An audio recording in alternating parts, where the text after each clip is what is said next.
जामीन झाल्यानंतर हे पोलीस अधिकारी आरोपींसोबत बसले, उठले, चहापान झाली, याचे सुद्धा फोटोग्राफ व्हायरल झालेले आहेत. सहा गुन्हेगारांवर गुन्हा दाखल झालेला आहे. दुर्दैवानं याच्यामध्ये एक राष्ट्रवादी काँग्रेस अजितदादा गटाचा तालुका अध्यक्ष तो सुद्धा याच्या सहभागी आहे. त्यामुळे मंडळाच्या जवळचे वगैरे असं आपण ज्या जोडतो त्या विनाकारण या मंडळाचा काही इन्व्हॉल्वमेंट असतं, सहभाग असतो, अशा मंडळांवर देखील कुठेतरी अंगुली निर्देश होतो. सभापती महोदय, मी 289च्या मार्फत एक विषय आपल्या समोर मांडू इच्छितो. बीडमध्ये मागच्या आठवड्यामध्ये 9 डिसेंबर रोजी घटना घडली. एक केस तालुक्यातील साजू गाव आहे. या गावातील एक सरपंच आहे संतोष अण्णा देशमुख, आणि या संतोष अण्णा देशमुखांचा खून करण्यात आला. खून करत असताना तर या सगळ्या घटनेची पार्श्वभूमी जर बघितली तर यामध्ये एक या भागामध्ये कंपनी काम करते, आवाज एनर्जी प्रायव्हेट लिमिटेड कंपनी नावाची कंपनी, आणि या कंपनीमध्ये काही लोक 6 तारखेला घुसण्याचा प्रयत्न करत होते. त्या वॉचमनला त्यांनी मारहाण केली. मारहाण केल्यानंतर कंपनीच्या ज्या क्षेत्रात त्या भागातील सरपंचाला त्या वॉचमनने त्या गावाला राहणार असल्यामुळे त्याला फोन करून बोलावलं, आणि नंतर गावकरी यांनी तिला काही लोकांमध्ये बाचाबाची झाली. कंपनीच्या अधिकाऱ्यांनाही जे लोक आले होते त्यांनी मारहाण केली, आणि सगळी मारहाण झाल्यानंतर एक गुन्हा दाखल झाला. आणि हा गुन्हा दाखल झाला आणि लगेच या गुन्ह्यात जामीन सुद्धा झाली. सभापती महोदय, इथले जे पोलीस स्टेशनचे अधिकारी आहेत त्यांचा पूर्ण निष्काळजीपणा. जामीन झाल्यानंतर हे पोलीस अधिकारी आरोपींसोबत बसले, उठले, चहापान झाली, याचे सुद्धा फोटोग्राफ व्हायरल झालेले आहेत. जे पोलीस अधिकाऱ्यांनी आरोपीवर कारवाई करायची, आरोपीची जामीन झाल्यावर पोलीस अधिकारी त्यांच्याबरोबर पार्टी करतात, जेवण करतात, चहापान करतात. आणि असं असताना नंतर 2-3 दिवसानंतर खरं तर त्या वॉचमनची पूर्ण तक्रार सुद्धा पोलीस स्टेशनमध्ये दाखल झालेली नाही. वॉचमन हा अॅट्रॉसिटी दाखल करायची मागणी करत होता, ती झालेली नाही. 9 तारखेला या प्रकरणातील असलेले जे सरपंच संतोष अण्णा म्हणून नाव आहे, त्यांचा अतिशय लोकप्रिय व्यक्ती, कोणत्या पक्षाचा नाही आहे पण लोकप्रिय त्या गावामध्ये, त्या भागामध्ये. यांना या ठिकाणी रस्त्यावर केजचा जो टोल नाका इथं अडवलं गेलं सभापती महोदय, आणि अडवल्यानंतर यांना एका गाडीत बसून घेऊन गेलं. त्यांच्या सोबतचा एक व्यक्ती आणि त्यांच्या भावाला सूचना दिली, भाऊ पोलीस स्टेशनमध्ये गेला, माननीय मुख्यमंत्री महोदय तक्रार दाखल करायला मागणी केली.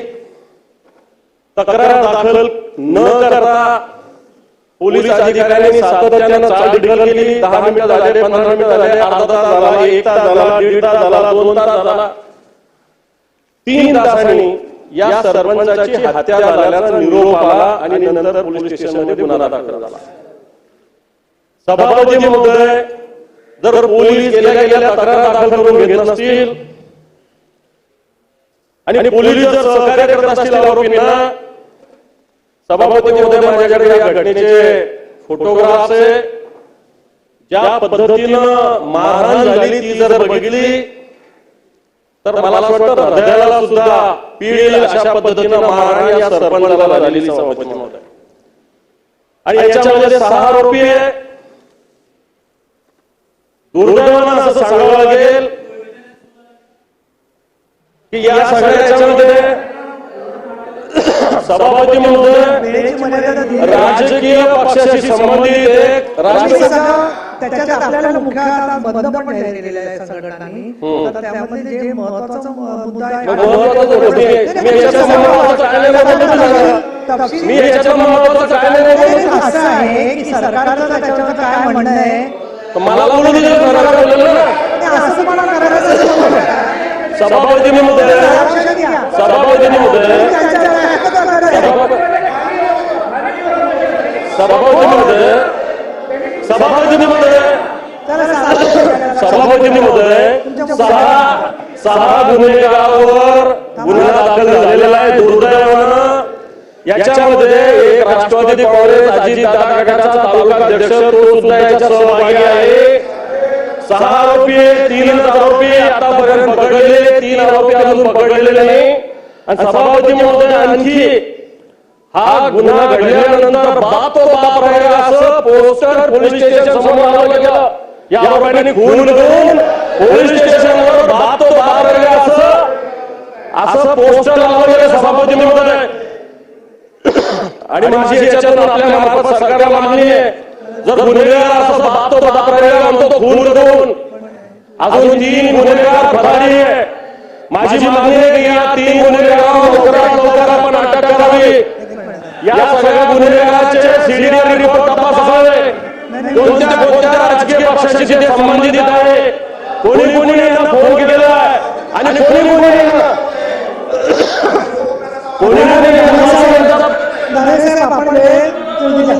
बोलू द्या म्हणजे आपण वेळेची मर्यादा पाळली पाहिजे. आपण सांगितलं होतं की तुम्हाला परवानगी देते पण थोडक्यात घ्या. आता बरोबर 4-5 मिनिटं झाली. 12:10 सुरू झाला, 6 मिनिटं झाली. एरवी बोलायला तेवढा वेळ होता. मी आपला विचार करते की आता प्रश्न गंभीर आहे पण तुम्ही थोडक्यात सारांश करा.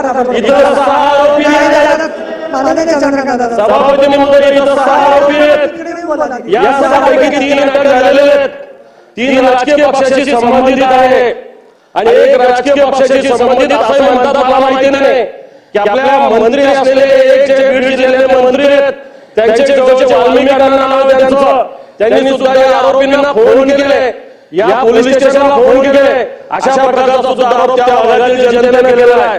सभापती महोदय माझी याच्या आपल्या मार्फत या सरकारला विनंती आहे, देवेंद्रजी फडणवीस सारखे मुख्यमंत्री झालेले आहेत की याच्यामध्ये जे कोणी आरोपी आहे यांच्यावर त्वरित कारवाई झाली पाहिजे. राजकीय पक्षाशी संबंधित असलेले आणि पोलीस जर अशा पद्धतीने गुन्हेगारांना सहकार्य करत असेल ते महाराष्ट्र कायद्याचं राज्य आहे का गुन्हेगाराचं राज्य आहे, मात्र हा सुद्धा खुलासा झाला पाहिजे. बीड जिल्ह्यामध्ये मसाजोगला जी काही घटना झाली ती अतिशय गंभीर अशा प्रकारची घटना आहे.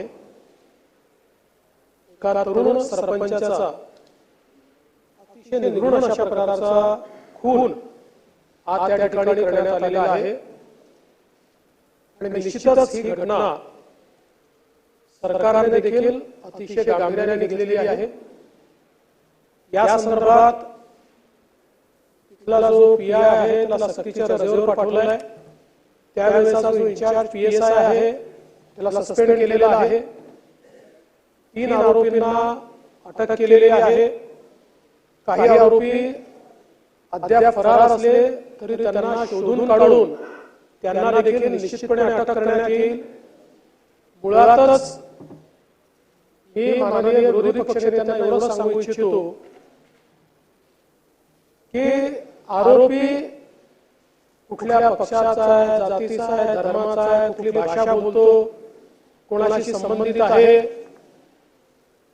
अशा प्रकारचा विचार न करता जो खरोखर घटनेमध्ये इन्व्हॉल्व असेल अशा प्रत्येकावर कारवाई केलीच जाईल. याकरताच ही केस सीआयडी क्राईमला ट्रान्सफर केलेली आहे. तिथे या संदर्भात एक स्पेशल एसआयटी तयार करायला सांगितलेली आहे. या एसआयटीच्या मार्फत याची चौकशी करून या घटनेच्या पाठीमागे जे कोणी असतील त्यांना शोधून काढून त्यांच्यावर कारवाई केली जाईल. माझी आपल्याला एवढीच विनंती आहे, हे सभागृह एक सर्वोच्च सभागृह आहे. या सभागृहामध्ये आपण जेव्हा बोलतो त्यावेळेस ते 14 कोटी जनतेपर्यंत जातं. त्यामुळे मंत्र्यांच्या जवळचे वगैरे असं आपण ज्यावेळेस बोलतो त्यावेळेस विनाकारण ज्या मंत्र्यांचा काही त्यात इन्व्हॉल्वमेंट असतं, सहभाग नसतो, अशा मंत्र्यांवर देखील कुठेतरी अंगुली निर्देश होतो. त्यामुळे मला असं वाटतं की सरकारवर सरकार पक्षाचा विरोधी पक्षाचा कोणाचाही दबाव हा कुठल्याही आरोपीला वाचवा असा आलेला नाही, कोणाचाच नाही. त्यामुळे जे आरोपी निष्पन्न होतील आणि आम्ही याच्यामध्ये संपूर्ण टेक्निकल आणि एआय या दोन्हीचा वापर करतो. पहिल्यांदा काही गुन्हे आपण आता आर्टिफिशियल इंटेलिजन्सच्या माध्यमातून त्या ठिकाणी सगळी कनेक्टिव्हिटी शोधून काढतो. इथे देखील आपण ते करणार आहोत. त्यामुळे मी आपल्याला आणि आपल्या मार्फत महाराष्ट्राच्या जनतेला आश्वस्त करू इच्छितो की कोणीही गुन्हेगार असो याला तो आम्ही सोडणार नाही आणि ज्या ज्या पोलिसांनी त्या ठिकाणी कामचुकारपणा केला असेल, जाणीवपूर्वक केला असेल, त्यांना कारवाई झाली आहे. अजून कोणी त्याच्यात इन्व्हॉल्व सापडला तर त्याच्यावरही कारवाई केली जाईल.